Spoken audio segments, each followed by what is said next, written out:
அனைவருக்கும் வணக்கம். இன்றைக்கி +1 ஃபிசிக்ஸ் இயல் உலகத்தின் தன்மையும் அளவீட்டியலையும் எஸ்ஐ அழகுமுறை பார்க்க போகிறோம். ஸோ எஸ்ஐ அழகுமுறைங்கிறது 1960க்கு முன்னாடி வரையிலும் மெட்ரிக் அழகுமுறையாக இருந்தது. 1960க்கு பிறகு தான் இந்த பன்னாட்டு அழகுமுறை இல்லைனா எஸ்ஐ அழகுமுறையாக மாற்றிருக்காங்க. ஸோ எஸ்ஐக்கான அப்ரிவேஷன் என்னன்னு பார்த்தீங்கன்னா சிஸ்டம் இன்டர்நேஷ்னல். இது ஒரு ஃப்ரெஞ்சு வார்த்தை. நமக்கு 1971 நடைபெற்ற எடைகள் மற்றும் அளவீடுகள் பொது மாநாட்டில் தான் எஸ்ஐ அழகுமுறைக்கான நிலையான திட்ட குறியீடுகள், அலகுகள், சுருக்க குறியீடுகள் உருவாக்கப்பட்டு எல்லாராலும் ஏற்றுக்கொள்ளப்பட்டது. ஸோ இப்படி எல்லாராலும் ஏற்றுக்கொள்ளப்பட்டது அப்படின்னா அதுக்கு முக்கியமான சிறப்பியல்புகள் இருக்கும். ஸோ அதை தான் இப்போ நம்ம பார்க்க போகிறோம். அதில் ஃபஸ்ட்டு சிறப்பியல்பு, ஒரு இயற்பியல் அளவிற்கு ஒரே ஒரு அலகு மட்டுமே பயன்படுத்த முடியும்.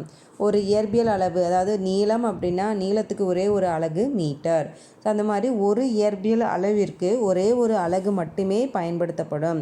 ஸோ அதனால் இந்த முறையை ஓர் பங்கீட்டு பகுத்தறிவு கிசைந்த முறை அப்படின்னு சொல்கிறோம். ரெண்டாவது பாயிண்ட்டு, அனைத்து வழி அலகுகளும் அடிப்படை அலகுகளிலிருந்து எளிதாக தருவிக்கப்படுகிறது. ஸோ வழி அலகுகள் எல்லாமே அடிப்படை அலகுகளிலிருந்து நம்ம கொண்டு வரதுனால இது ஓரியல் அலகுமுறை அப்படின்னு சொல்கிறாங்க. மூணாவது பாயிண்ட், இது ஒரு மெட்ரிக் முறை. இது ஏற்கனவே பார்த்துருப்போம். ஸோ ஏன்னா எல்லாத்தையுமே நாம் என்ன பண்ணுறோம், பெருக்கல், துணை பெருக்கல் ஆகியன 10 மடங்குகளாக நாம் எழுதுறதுனால இது ஒரு மெட்ரிக் அலகுமுறை அப்படின்னு சொல்கிறாங்க.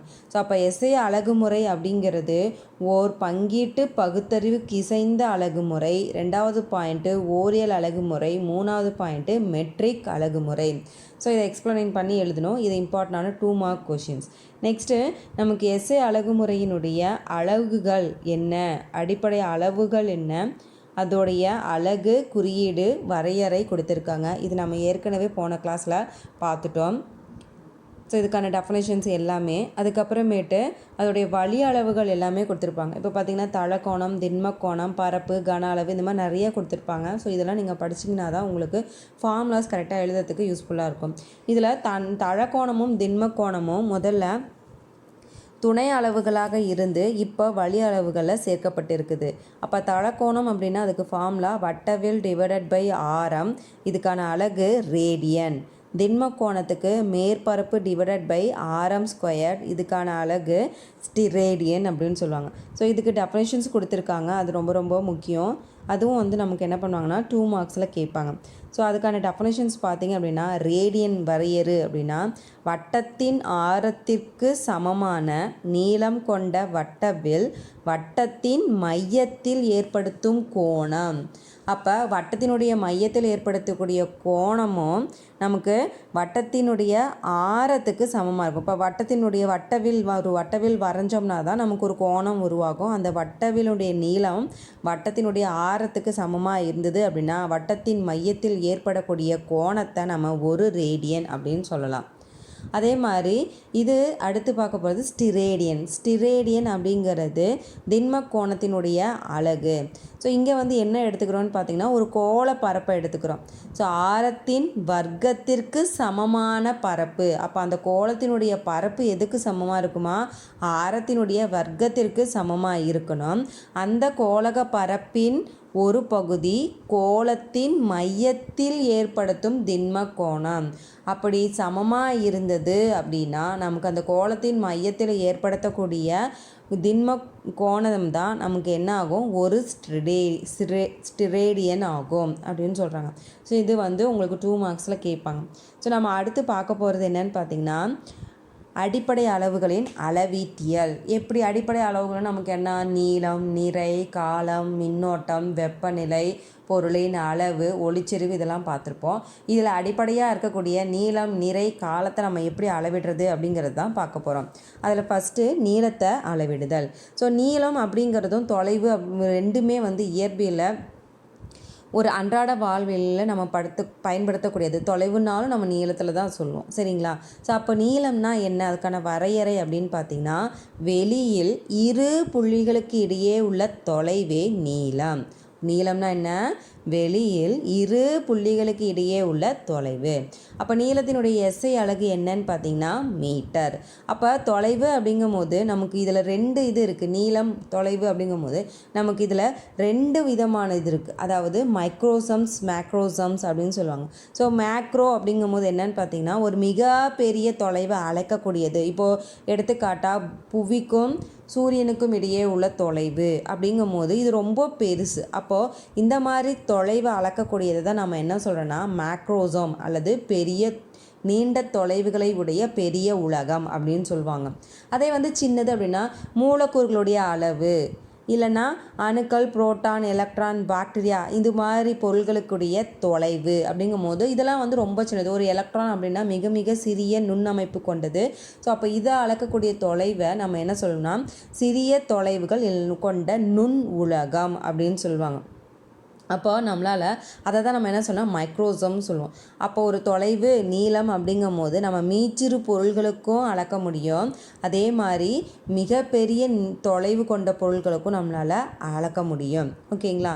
ஸோ அப்போது நம்ம நார்மலாக ஒரு மீட்டர் ஸ்கேல் வச்சு யூஸ் பண்ணுவோம். ஸோ அதாவது நேரடி முறையில் அளக்கணும் அப்படின்னா 10⁻⁵ மீட்டர்லேருந்து 10⁻²2 மீட்டர் வரையான தொலைவை நம்மளால் அளக்க முடியும். அதே ஒரு மீட்டர் ஸ்கேலை வச்சுக்கிட்டோம் அப்படின்னா 10⁻³ மீட்டர்லேருந்து, அதாவது 1 மில்லிமீட்டர்லேருந்து 1 மீட்டர் வரைக்கும் நம்மளால் அளக்க முடியும். அதே வெர்னியர் அளவியை பயன்படுத்தணும் அப்படின்னா நமக்கு 10⁻⁴ மீட்டர் வரையிலும் அளக்கலாம். அதே திருகு அளவி அப்படின்னா 10⁻⁵ மீட்டர் வரையிலும் அளவிடலாம்.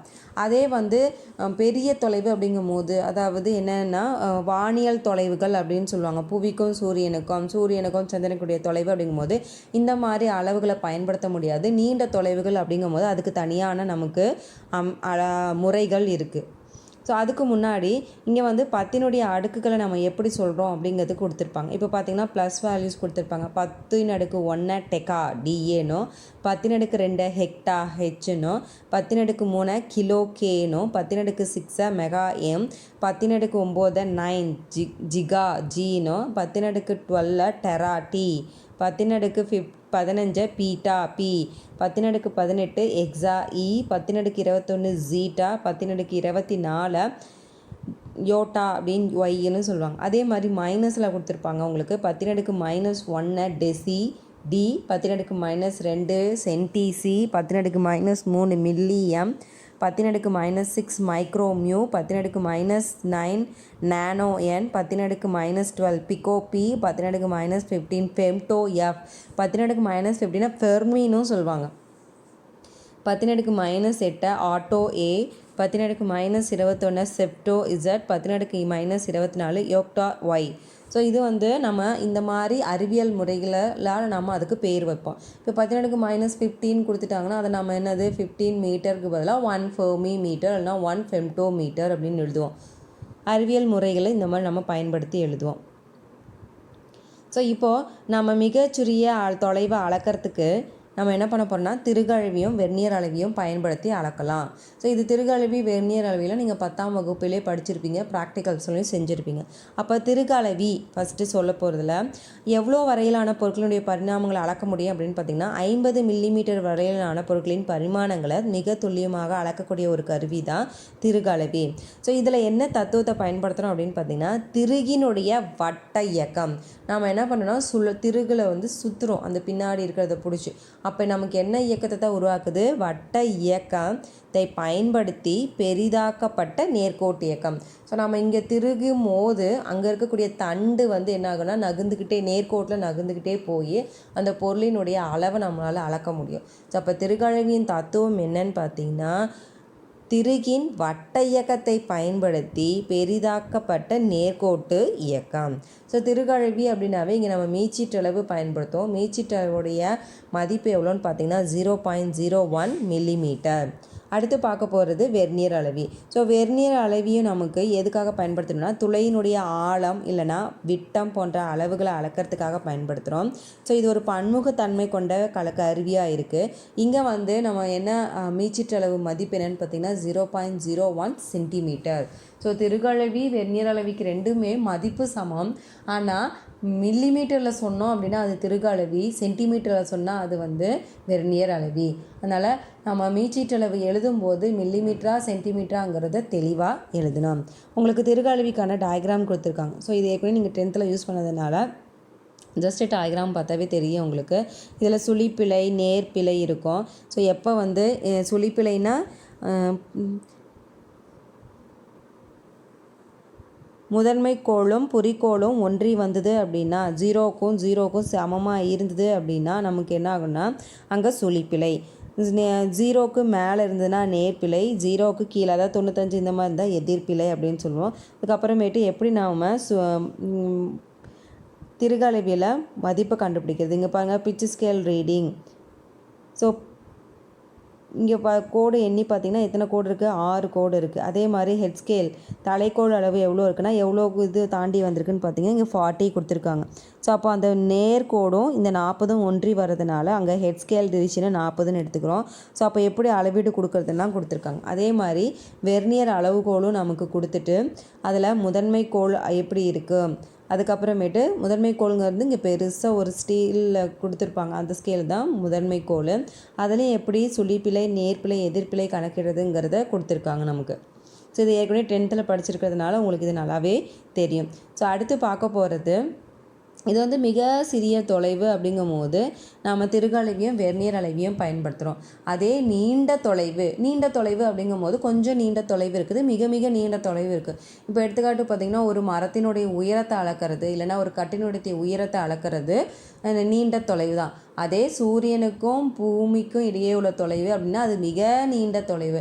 ஸோ இந்த மாதிரி நீண்ட தொலைவுகளை அளக்கிறதுக்காக நம்ம 3 முறையை பயன்படுத்துகிறோம். ஒன்று முக்கோண முறை, இன்னொன்று இடமாறு தோற்ற முறை, இன்னொன்று ரேடார் துடிப்பு முறை. ஸோ இப்போ நம்ம முக்கோண முறையின் மூலம் ஒரு பொருளினுடைய உயரத்தை அளவிட போகிறோம். ஸோ இதுக்கு நீங்கள் டயக்ராமை பார்த்திங்கன்னா உங்களுக்கு நல்லா புரியும். ஸோ இங்கே நாம் என்ன பண்ண போகிறோம் அப்படின்னா ஒரு மரத்தினுடைய உயரத்தை அளவிட போகிறோம். ஸோ இங்கே மரத்தினுடைய உயரத்தை ஏபி ஹெச்ன்னு எடுத்துக்கிறோம். ஸோ பியிலிருந்து எக்ஸ் தொலைவில் நமக்கு என்ன பண்ணுறோன்னு பார்த்திங்கன்னா மரத்தை உற்று நோக்குபவர் சிங்கிறவர் நிற்கிறாரு அப்படின்னு வச்சுக்கிட்டோம் அப்படின்னா நமக்கு சிக்கும் மரத்தினுடைய உயரம் ஏக்கும் இடையே உள்ள கோணத்தை டீட்டா அப்படின்னு எடுத்துக்கிறோம். ஸோ இப்போ நம்ம இங்கே tan தீட்டா கால்குலேட் பண்ண போகிறோம். ஸோ அப்போ tan தீட்டாக்கு என்ன formula? So tan theta is equal to எதிர்பக்கம் பை அடுத்துள்ள பக்கம். இங்கே எதிர்பக்கம் என்ன வரும்?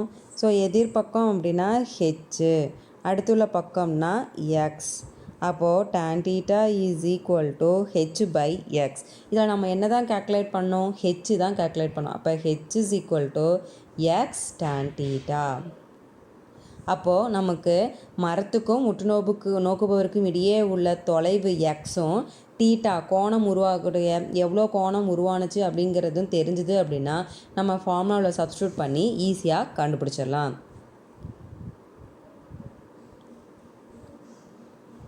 ஸோ அதுதான் உங்களுக்கு இங்கே சென்டென்ஸாக சொல்லியிருப்பாங்க.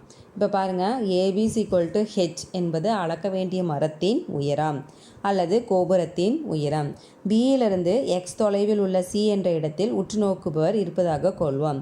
அப்போ சியிலிருந்து வீச்சை அளப்பவர் அப்படின்னா அதோடைய உயரத்தை அளப்பவர் ஏவுடன் ஏற்படுத்தும் கோணம் ACP is equal to theta. அப்போ இது ஒரு செங்கோணம் முக்கோணம் அப்படிங்கிறதுனால நம்ம tan தீட்டா கண்டுபிடிக்கிறோம். So tan theta is equal to AB by BC is equal to ஏபிங்கிறது ஹெச், பிசிங்கிறது எக்ஸ். அப்போ இதில் ஹெச் தான் வேணும் அப்படிங்கும் போது உயரம் H is equal to X tan theta. அப்போ தொலைவு எக்ஸ் தெரிஞ்சிருந்தது அப்படின்னாலும் டீட்டா தெரிஞ்சாலும் நாம் என்ன பண்ணலாம்? உயரத்தை எளிதாக கணக்கிடலாம். ஓகேங்களா? இது இம்பார்ட்டண்டான 3 மார்க் கொஷின்ஸ். ஸோ இதிலே ஒரு சம்மு கொடுத்துருப்பாங்க. இங்கே பாருங்கள், தரையில் ஒரு புள்ளியிலிருந்து ஒரு மரத்தின் உச்சியானது 60 டிகிரி ஏற்ற கோணத்தில் தோன்றுகிறது. மரத்திற்கும் அப்புள்ளிற்கும் இடைப்பட்ட தூரம் 50 மீட்டர் எனில் மரத்தின் உயரத்தை காண்க. ஸோ அப்போ டீட்டா 60 டிகிரி கொடுத்துட்டான், எக்ஸ் தொலைவு வந்து 50 மீட்டர்னு கொடுத்துட்டான்.